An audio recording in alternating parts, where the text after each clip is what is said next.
अस्सलाम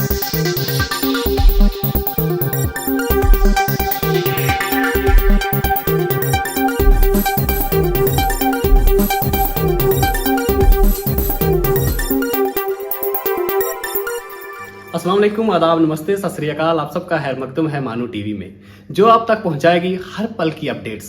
मानू से लेकर देश भर तक जो भी अपडेट्स होगी आप स्टूडेंट के रिलेटेड, उसका मकसद है आप तक वो तमाम खबरें पहुंचाना।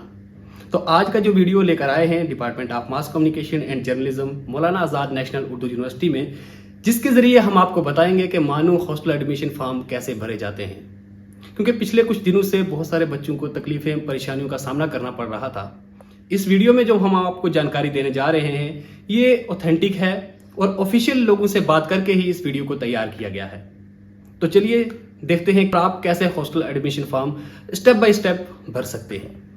ये हॉस्टल एडमिशन फॉर्म 2022-23 मानू स्टूडेंट्स के लिए है और कल तक इसमें ये जो नया कॉलम ऐड हुआ है not for first semester students, कल तक ये नहीं था। आज एक मीटिंग हुई है जो हमें एक सोर्सेज से पता चला है, जिसमें ये डिसाइड किया गया कि फर्स्ट सेमेस्टर के स्टूडेंट्स के लिए बाद में फॉर्म रिलीज़ किया जाएगा। उसकी इन्फॉर्मेशन आपको आज या कल या कुछ दिनों में नोटिस बोर्ड पे आ जाएगी मानू के वेबसाइट पे। मोस्ट प्रोबेबली वो IUMS के थ्रू फॉर्म भरा जाएगा फर्स्ट सेमेस्टर के स्टूडेंट्स के लिए। तो इस फॉर्म को फर्स्ट सेमेस्टर के स्टूडेंट्स ना भरें, बाकी जो थर्ड सेमेस्टर, फिफ्थ सेमेस्टर या सेवन्थ सेमेस्टर के स्टूडेंट्स हैं वही सिर्फ इस फॉर्म को भरें और उनकी लिस्ट 9 या 10 तारीख को आ जाएगी। तो चलिए शुरू करते हैं। इसमें आपको ईमेल आईडी डालना है, इसमें ज़्यादा कुछ बताने की ज़रूरत नहीं है। आप इसमें अपना IUMS वाला ईमेल आईडी या अपना पर्सनल ईमेल आईडी भी यूज़ कर सकते हैं। स्टूडेंट नेम में आपका अपना नाम होना चाहिए, मोबाइल नंबर में आप अपना नंबर डालिए, सही नंबर डालिएगा क्योंकि इस नंबर पे बाद में कॉन्टैक्ट भी किया जाता है। फादर्स नेम में आप अपने वालिद साहब का नाम डाल दीजिए। पेरेंट्स या गार्जियंस के मोबाइल नंबर में आप अपने वालिद साहब का या जो भी गार्जियन आपके हैं उनका नंबर डालिए। जेंडर में आप इसमें 3 ऑप्शन है, फीमेल, मेल और अदर्स। इन तीनों में से जो भी आप जिस भी जेंडर को बिलोंग करते हैं आप उस जेंडर को सिलेक्ट कर लीजिए। कोर्स में आप इसमें थोड़ी सी प्रॉब्लम आ रही है बच्चों को, खासतौर से BA वाले बच्चों को, कि BA का अगर कोर्स सिलेक्ट करते हैं तो उसमें सब्जेक्ट कौन सा चूज़ करें।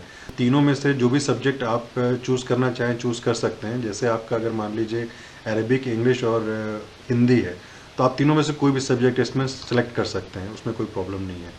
स्कूल में आप जिस स्कूल में आपका एडमिशन हुआ है, जैसे BA वालों का स्कूल ऑफ लैंग्वेज, लिंग्विस्टिक और इंडोलॉजी में आता है तो वो वहाँ पे सेलेक्ट कर लें। कोई अगर B.Ed का है तो स्कूल ऑफ एजुकेशन या ट्रेनिंग, B.Tech का है तो स्कूल ऑफ टेक्नोलॉजी, और वैसे ही ये सारे स्कूल्स के नाम दिए हुए हैं। इनरोलमेंट नंबर में कल तक एक एप्लीकेशन नंबर का भी ऑप्शन आ रहा था, लेकिन उसको अब हटा दिया गया है क्योंकि अब ये डिसाइड हुआ है कि जब तक इनरोलमेंट नंबर जनरेट नहीं होगा तब तक फर्स्ट सेमेस्टर के बच्चों को एडमिशन नहीं दिया जाएगा। तो इसलिए अब इनरोलमेंट नंबर का ही ऑप्शन यहाँ पे रह गया है। आप इनरोलमेंट नंबर बिल्कुल सही से डालिए और गलत इनरोलमेंट नंबर डालने पे लास्ट ईयर बहुत सारे बच्चों का फॉर्म कैंसिल भी कर दिया गया था। इनरोलमेंट नंबर आपका A, B या C से शुरू होगा, तो जो भी इनरोलमेंट नंबर है उसके साथ 6 डिजिट भी होंगे, तो वो नंबर आप यहाँ पे सही से भर दीजिए। सेमेस्टर में अब फर्स्ट सेमेस्टर का ऑप्शन ख़त्म हो गया है क्योंकि अब फर्स्ट सेमेस्टर के लिए फॉर्म है ही नहीं है। 3, 5 और 7 सेमेस्टर आप सेलेक्ट कर लीजिए जो भी आप सेमेस्टर में हैं। और BVOC वालों के बच्चों के लिए अलग से दिया हुआ है क्योंकि उनका थोड़ा सेशन लेट चल रहा है, तो वो BVOC वाले बच्चे अभी 2nd सेमेस्टर या 4th सेमेस्टर या 6th सेमेस्टर में हैं, तो वो लोग अपना सेमेस्टर यहाँ सेलेक्ट कर सकते हैं। उसके बाद जो सबसे इम्पॉर्टेंट यहाँ पे कॉलम है वो परसेंटेज ऑफ मार्क्स का है। इसको आप सही से भरिए, यही एक कॉलम है जिसमें सबसे ज़्यादा पॉइंट्स मिलते हैं हॉस्टल में। इसमें जो बच्चे अभी ऑनगोइंग है, मानो कि ऑलरेडी स्टूडेंट हैं, उनका 3rd, 5th या 7th सेमेस्टर में है, वो अपना यहाँ पे SGPA मार्क्स डालें प्रीवियस सेमेस्टर का। और अगर वो 3rd में है तो 2nd का डालें, 5 में है तो 4 का डालें, और अगर 7th में है तो 6th सेमेस्टर का SGPA मार्क्स डालें। और SGPA मार्क्स को डायरेक्ट नहीं डालना है, उसको परसेंटेज में कन्वर्ट करना है, और परसेंटेज में कन्वर्ट करने के लिए उसको 9.5 से मल्टीप्लाई करना है। क्योंकि ये एक यूनिफॉर्मिटी बनाने के लिए किया गया है। कहीं कहीं कुछ यूनिवर्सिटीज़ में 9 से भी मल्टीप्लाई किया जाता है, कहीं कहीं 10 से भी मल्टीप्लाई किया जाता है। एक यूनिफॉर्मिटी के लिए 9.5 डिसाइड किया गया हॉस्टल अलॉटमेंट कमेटी के थ्रू। तो इसमें आप अपने SGPA को 9.5 से मल्टीप्लाई करके यहाँ पे परसेंटेज डाल दीजिए। फिर उसके बाद होम टाउन और विलेज, जो भी विलेज से आप बिलोंग करते हैं वो यहाँ पे डालिए। फिर अपने स्टेट का नाम और distance from home town to MANUU campus. यहाँ पे आप अपने गांव से मानू कैंपस तक का डिस्टेंस डालिएगा। जैसे मान लीजिए आप अपने गांव से कुछ दूरी पर चल के ट्रेन पकड़ेंगे किसी स्टेशन से, तो उस जगह तक उस दूरी का भी आप प्रूफ लगा सकते हैं गूगल मैप के थ्रू।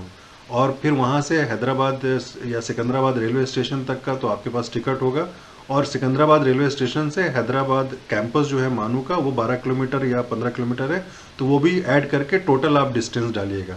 लेकिन याद रखिए आपको इसका प्रूफ भी सबमिट करना पड़ेगा। फिर ये कॉलम है, did you study Urdu as a subject at 10th 12th और पीजी लेवल। अगर आपने किया है तो यस सिलेक्ट कीजिए, अदरवाइज नो सिलेक्ट कर दीजिए।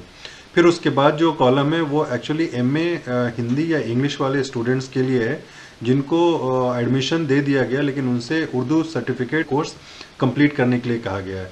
वो बच्चों ने अगर कंप्लीट कर लिया है तो यस सिलेक्ट करें, अदरवाइज नो सिलेक्ट कर दें। उसके बाद कैटेगरी का ऑप्शन है जिसमें general, OBC, schedule caste, schedule tribe और पीडब्ल्यूडी का ऑप्शन है। इसमें से जिस भी कैटेगरी में आप आते हैं उस कैटेगरी को सिलेक्ट कर लीजिए। याद रखिए यहाँ पे ओबीसी का जो ऑप्शन है वो सिर्फ डेटा लेने के लिए दिया गया है, इसमें कोई भी रिजर्वेशन ओबीसी का या ईडब्ल्यूएस का मानू हॉस्टल्स में नहीं है। अगर आप एससी एसटी या पीडब्ल्यूडी कैटेगरी से आते हैं या ओबीसी से भी आते हैं तो आप यहाँ पर अपना प्रूफ सर्टिफिकेट के तौर पे सबमिट कर सकते हैं। अगर आपके पास ओबीसी का सर्टिफिकेट नहीं है तो कोई बात नहीं, घबराने की ज़रूरत नहीं है। आप सिर्फ ओबीसी कैटेगरी में आते हैं तो ओबीसी लिखकर छोड़ दीजिए। फिर स्पेशल कैटेगरी है जिसमें NCC, NSS, sports, extra curricular activities को तरजीह दी गई है। एनसीसी में बी सर्टिफिकेट और सी सर्टिफिकेट सिर्फ माना गया है। एनएसएस में कम से कम 1 साल का कैंप होना चाहिए, 2 साल का है तो बहुत अच्छा। स्पोर्ट्स में नेशनल लेवल और स्टेट लेवल और जोनल लेवल का सर्टिफिकेट को तरजीह दी गई है। जोनल लेवल से मतलब यहाँ पे सिर्फ एसोसिएशन ऑफ इंडियन यूनिवर्सिटीज़ के सर्टिफिकेट का है जो यूनिवर्सिटी लेवल पे एक कंपटीशन करवाती है। एआईयू का सर्टिफिकेट आपके पास है तभी आप जोनल लेवल सेलेक्ट कीजिएगा, अदरवाइज मत सेलेक्ट कीजिए। उसी तरह एक्स्ट्रा करिकुलर में नेशनल लेवल और जोनल लेवल और स्टेट लेवल का है। अगर आपके पास कुछ भी नहीं है तो नन सेलेक्ट कर दीजिए, तो कोई प्रॉब्लम नहीं है। अगर आपके पास कोई सर्टिफिकेट है और आप यहाँ सेलेक्ट करते हैं तो आपको प्रूफ के तौर पे यहाँ पे सर्टिफिकेट अपलोड करना पड़ेगा। उसके बाद यहाँ पे स्पेशल कैटेगरी 2 है जिसमें ऑर्फन और चाइल्ड ऑफ विडो का ऑप्शन है और ब्रैकेट में फादर नॉट अलाइव लिखा हुआ है। ऑर्फन का मतलब ये हुआ कि आप यतीम हैं, यानी कि आपके वालिद भी नहीं है और वालदा भी नहीं है। और चाइल्ड ऑफ विडो का मतलब हुआ कि आपके सिर्फ वालिद साहब का इंतकाल हो गया है। याद रखिए वालदा के इंतकाल पे कोई पॉइंट नहीं है, तो अगर आपके वालिद वालदा दोनों नहीं है या सिर्फ आपके वालिद भी नहीं है तो भी आप इसको सिलेक्ट कर सकते हैं। अगर आप इसको सिलेक्ट करते हैं तो आपको यहाँ पे वालिद साहब का डेथ सर्टिफिकेट लगाना पड़ेगा।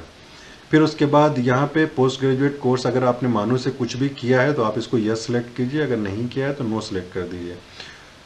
उसके बाद जो ऑप्शन है यहाँ पे पीएचडी स्टूडेंट्स के लिए है जिनको एचआरए बेनिफिट मिलता है स्कॉलरशिप में, जैसे जेआरएफ है, मानफ है, इन सब स्कॉलरशिप में एचआरए का भी पैसा मिलता है। तो वैसे स्टूडेंट्स को अगर एचआरए बेनिफिट के साथ कोई भी स्कॉलरशिप मिल रहा है तो वो उसको यस सेलेक्ट करें, अदरवाइज नो सेलेक्ट कर दें। उसके बाद जो ऑप्शन है डिसिप्लिनरी एक्शन का, इसको भी देखकर भरिएगा। पिछले साल बहुत सारे स्टूडेंट्स का इस बेसिस पे भी हॉस्टल में नाम नहीं आ पाया था क्योंकि उन्होंने गलती से यस सेलेक्ट कर दिया था। इसका मतलब ये है कि मानो एडमिनिस्ट्रेशन की तरफ से आपके ऊपर कोई डिसिप्लिनरी एक्शन या कोई कार्रवाई तो नहीं हुई है। अगर हुई है तो यस सेलेक्ट कीजिए, अदरवाइज नो सेलेक्ट कर दीजिए। फिर उसके बाद डिस्क्लेमर है। नॉर्मल जो डिस्क्लेमर होते हैं कि आपने जो भी फॉर्म में ऊपर भरा है वो सही भरा है और अपनी मर्जी से भरा है, उसमें आप एग्री करते हैं या नहीं। तो यहाँ पे एग्री या डिसएग्री में आप एग्री करते हैं तो एग्री कर दीजिए, उसके बाद यहाँ से सबमिट कर दीजिए। याद रखिए फाइल सबमिट करने के बाद भी आपके पास एडिट का ऑप्शन होता है। अगर आपने कोई फाइल गलती से भर दिया है, कोई भी कॉलम गलत भर दिया है, तो आप दोबारा से इसको एडिट कर सकते हैं। आपके पास एक मेल जाएगा, जो भी ईमेल आईडी आपने यहाँ पे मेंशन कर रखा होगा, यहाँ पे जो ईमेल आईडी दिख रहा होगा आपको या यहाँ मेंशन किया होगा, उस ईमेल आईडी पे आपका फॉर्म चला जाएगा। आप उसको बाद में भी एडिट कर सकते हैं, लेकिन एडिट आप 8 तारीख तक ही कर सकते हैं। 8 तारीख के बाद एडिट करने का ऑप्शन नहीं होगा। तो अगर आपने कोई गलती कर दी है तो उसको ज़रूर एडिट करके सुधार कर लीजिए और फॉर्म को बहुत एहतियात से भरें ताकि कम से कम चांसेस हों आपके फॉर्म रिजेक्ट होने के। बहुत बहुत शुक्रिया। इसके अलावा भी अगर आपको कोई परेशानी आती है तो आप हमें कमेंट सेक्शन में बता सकते हैं। हम ऑफिशियल सोर्स से बात करके आप तक की जानकारी ज़रूर पहुंचाएंगे। ऐसी और मज़ीद जानकारी के लिए हमारे YouTube चैनल को सब्सक्राइब करें, लाइक करें और बेल आइकन ज़रूर दबाएं।